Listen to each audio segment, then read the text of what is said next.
नमस्कार। प्रादेशिक समाचार के साथ मैं कामिनी। पहले मुख्य समाचार। झामुमो की 21 अप्रैल को होने वाली न्याय उलगुलान रैली को लेकर आयोजन समिति गठित। भाजपा की रांची में रैली में प्रधानमंत्री नरेंद्र मोदी होंगे शामिल। नगर निकाय चुनाव को लेकर उच्च न्यायालय के आदेश पर ट्रिपल टेस्ट की प्रक्रिया शुरू। राज्य पिछड़ा वर्ग आयोग ने 6 सदस्यीय टीम भेजा मध्य प्रदेश। रामनवमी को लेकर राज्य भर में सुरक्षा के कड़े इंतजाम। रांची में आज निकलेगी अष्टमी की झांकी, रामनवमी कल। केंद्र सरकार के कॉर्पोरेट अफेयर्स मंत्रालय ने जेएससीए और कंट्री क्रिकेट क्लब के खिलाफ भ्रष्टाचार के आरोपों की शुरू की जांच।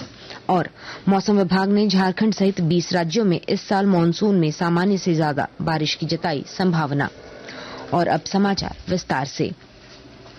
भारतीय जनता पार्टी के वरिष्ठ नेता और प्रधानमंत्री नरेंद्र मोदी की रैली रांची में होगी। रांची लोकसभा सीट से भाजपा के प्रत्याशी संजय सेठ ने पार्टी के शीर्ष नेतृत्व से प्रधानमंत्री नरेंद्र मोदी और गृहमंत्री अमित शाह के रांची में कार्यक्रम की मांग की थी।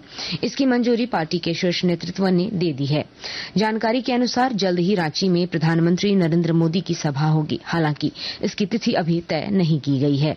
इधर 21 अप्रैल को झारखंड मुक्ति मोर्चा के न्याय उलगुलान महारैली को लेकर इंडिया गठबंधन के राजनीतिक दलों से समन्वय के बाद आयोजन समिति का गठन किया गया है। झामुमो की ओर से 60 सदस्यीय सूची जारी की गई है। इसमें झामुमो के अलावा कांग्रेस, राजद और वाम दल के नेता भी शामिल हैं। झारखंड उच्च न्यायालय के आदेश के बाद राज्य में ट्रिपल टेस्ट की प्रक्रिया शुरू हो गई है। झारखंड में ट्रिपल टेस्ट नहीं होने की वजह से नगर निकायों का चुनाव लंबित है। राज्य पिछड़ा वर्ग आयोग ने 6 सदस्यीय टीम को अध्ययन के लिए मध्य प्रदेश भेजा है। मध्य प्रदेश में ट्रिपल टेस्ट के तहत नगर निकाय और पंचायत चुनाव हुए थे। आयोग की टीम यहां अध्ययन कर रिपोर्ट तैयार करेगी और राज्य सरकार को सौंपेगी। आयोग के अध्यक्ष योगेंद्र प्रसाद ने बताया कि उच्च न्यायालय के आदेश के अनुसार ट्रिपल टेस्ट की प्रक्रिया शुरू की गई है, जिसे जल्द ही पूरा कर लिया जाएगा। प्रधानमंत्री और भाजपा के वरिष्ठ नेता नरेंद्र मोदी ने कहा कि एनडीए सरकार हमेशा से ही देश को हर क्षेत्र में विकसित बनाने के लिए प्रतिबद्ध है। तमिलनाडु के तिरुनेलवेली में कल चुनाव अभियान के दौरान उन्होंने भाजपा सरकार द्वारा दी जाने वाले विभिन्न आश्वासनों का जिक्र किया। जमीन घोटाला मामले में पूर्व मुख्यमंत्री हेमंत सोरेन की जमानत अर्जी पर पीएमएलए की विशेष कोर्ट में आज सुनवाई की जाएगी। जमानत के लिए हेमंत सोरेन की ओर से कल अर्जी दाखिल की गई थी। बड़गाई अंचल के बरियातू स्थित 8.86 एकड़ जमीन मामले में प्रवर्तन निदेशालय मनी लॉन्ड्रिंग के तहत अनुसंधान कर रहा है। इस मामले में ईडी ने 31 जनवरी को हेमंत सोरेन को गिरफ्तार किया था। प्रसिद्ध संगीतकार केजी जयन का आज सुबह कोची के तिरुपुनिथुरा में निधन हो गया। वह 90 वर्ष के थे।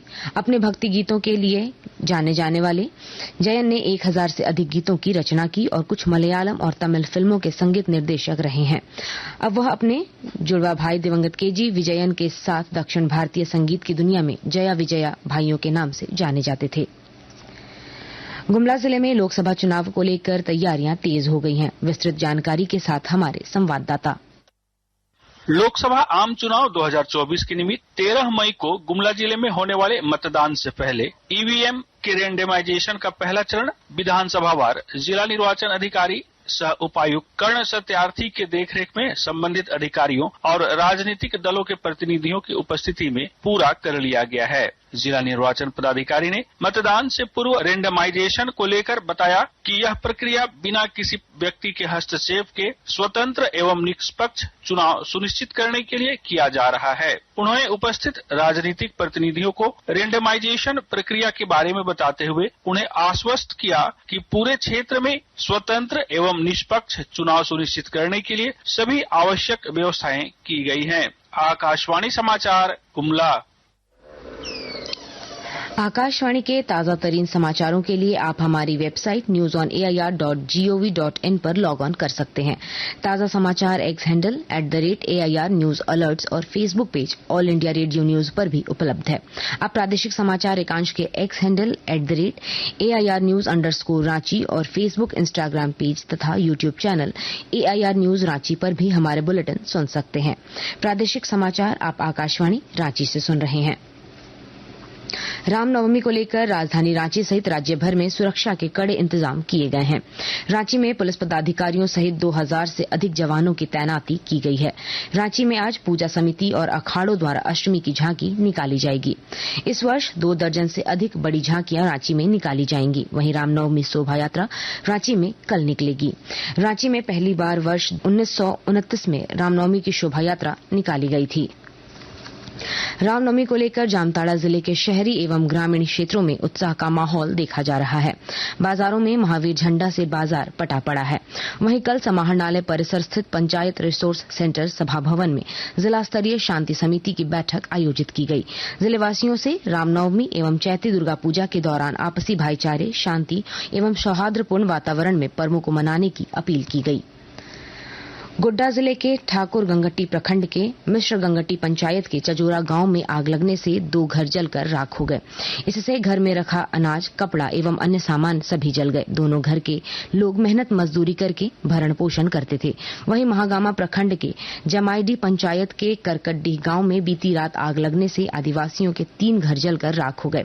इसमें भी लाखों की संपत्ति जल गई। देवघर जिले के मधुपुर थाना क्षेत्र के पनाह कोला के समीप एक वाहन से कुचलकर बाइक सवार एक व्यक्ति की मौत हो गई। वहीं बाइक चलाकर जा रहा उसका पुत्र गंभीर रूप से घायल हो गया। पुलिस मामले की जांच कर रही है। शतरंज में भारत के डी गुकेश कनाडा के टोरंटो में फीडे कैंडिडेट्स 2024 के 10वें दौर में इयान नेपोमनियाची के साथ मैच बराबर करके शीर्ष स्थान पर बने हुए हैं। इस बीच विदित गुजराती भी अपने साथी खिलाड़ी आर प्रज्ञानंद के खिलाफ मैच बराबर करने में सफल रहे। केंद्र सरकार के कॉर्पोरेट अफेयर्स मंत्रालय ने झारखंड राज्य क्रिकेट संघ जेएससीए और कंट्री क्रिकेट क्लब सीसीसी के खिलाफ भ्रष्टाचारों के आरोपों की जांच शुरू कर दी है। इस संबंध में जेएससीए के पूर्व अध्यक्ष अमिताभ चौधरी की पत्नी निर्मला कौर की शिकायत पर कॉर्पोरेट अफेयर्स मंत्रालय ने जांच करने का निर्देश दिया था। पूर्व अध्यक्ष अमिताभ चौधरी के निधन के बाद उनके परिवार ने जेएससीए पर भ्रष्टाचार, धन के कुप्रबंधन और चुनाव में धोखाधड़ी का आरोप लगाया है। भारत मौसम विभाग ने इस वर्ष देश भर में मानसून में सामान्य से ज्यादा बारिश का पूर्वानुमान किया है। झारखंड सहित 20 राज्यों में अच्छी बारिश की संभावना व्यक्त की गई है। मौसम विभाग के अनुसार इस साल 4 माह के दौरान 106% बारिश हो सकती है। यह फसलों के लिए अच्छा संकेत है। झारखंड में 2 साल बाद इस बार सामान्य बारिश होने का अनुमान है। पिछले 2 साल में झारखंड के लोग सूखा झेल रहे हैं। कई जिलों में बहुत ही कम बारिश हो रही थी। और अब अखबारों की सुर्खियां। राजधानी रांची से प्रकाशित लगभग सभी अखबारों ने इस साल मानसून के सामान्य से ज्यादा बारिश होगी इस खबर को पहले पन्ने की सुर्खी बनाई है। प्रभात खबर ने लिखा है झारखंड, बिहार सहित 20 राज्यों में बारिश के अच्छे आसार। दैनिक भास्कर की सुर्खी है भूजल स्तर में गिरावट को लेकर जियोलॉजिकल सर्वे ऑफ इंडिया ने हाईकोर्ट को सौंपी रिपोर्ट, कोर्ट ने जताई चिंता। दैनिक जागरण लिखता है प्रधानमंत्री नरेंद्र मोदी ने कहा वोट बैंक के लिए कांग्रेस ने ठुकराया प्राण प्रतिष्ठा का आमंत्रण। हिंदुस्तान की सुर्खी है जमीन घोटाले में हेमंत सोरेन ने दाखिल की जमानत अर्जी, सुनवाई आज। रांची एक्सप्रेस ने लिखा है उत्तर भारत में फिर बदलेगा मौसम। वहीं अंग्रेजी अखबार हिंदुस्तान टाइम्स और टाइम्स ऑफ इंडिया ने भी मौसम विभाग की ओर से जारी इस वर्ष मानसून के पूर्वानुमान की खबर को पहले पन्ने पर प्रकाशित किया है। राष्ट्रीय नवीन में लिखता है महागठबंधन के अंदर डिसीजन मेकर के रूप में जानी जा रही हैं कल्पना। और अब अंत में मुख्य समाचार एक बार फिर। झामुमो की 21 अप्रैल को होने वाली न्याय उलगुलान रैली को लेकर आयोजन समिति गठित। भाजपा की रांची में रैली, प्रधानमंत्री नरेंद्र मोदी होंगे शामिल। नगर निकाय चुनाव को लेकर उच्च न्यायालय के आदेश पर ट्रिपल टेस्ट की प्रक्रिया शुरू। राज्य पिछड़ा वर्ग आयोग ने 6 सदस्यीय टीम भेजा मध्य प्रदेश। रामनवमी को लेकर राज्य भर में सुरक्षा के कड़े इंतजाम। रांची में आज निकलेगी अष्टमी की झांकी, रामनवमी कल। केंद्र सरकार के कॉर्पोरेट अफेयर्स मंत्रालय ने जेएससीए और कंट्री क्रिकेट क्लब के खिलाफ भ्रष्टाचार के आरोपों की जांच शुरू की। और मौसम विभाग ने झारखंड सहित 20 राज्यों में इस साल मानसून में सामान्य से ज्यादा बारिश की जताई संभावना। इसके साथ ही आकाशवाणी रांची से प्रादेशिक समाचार का ये बुलेटिन समाप्त हुआ। नमस्कार।